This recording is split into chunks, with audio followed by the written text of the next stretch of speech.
Pencil use করি, মানে হাতটা যদি এইটুকু ইউজ হয় তাহলে পেন্সিল আমার এইভাবে ধরবো, পেন্সিলের পজিশন চেঞ্জ হবে না। যখনই আমার পেজটা এখান থেকে এত বড় হবে তখন পেন্সিলটা এসে ধীরে ধীরে নামবে এই যে এইভাবে, তখন ইউজ করবো এইভাবে।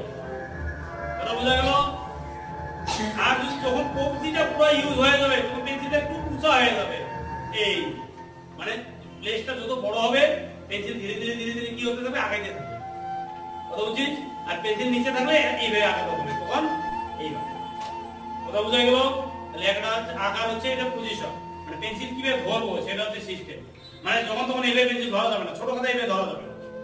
যখনই আকারটা যখনই একটু বড় হয়ে যাবে, নর্মাল পেজের থেকে সাইজ বড়, এই সাইজের মনে কর, তাহলে আমি পেন্সিল তখন নিচে রাখবো। কারণ বড় বড় লাইন টানতে গেলে আমার যদি এইভাবে ধরি তাহলে লাইনগুলো বেঁকা হবে, যেটা অনেকের হচ্ছে যে একবার সোজা দাগই দিতে পারছে না, এখন দাগ দিতে যে একবার পাকিস্তান, একবার হিন্দুস্তান, একবার বাংলাদেশ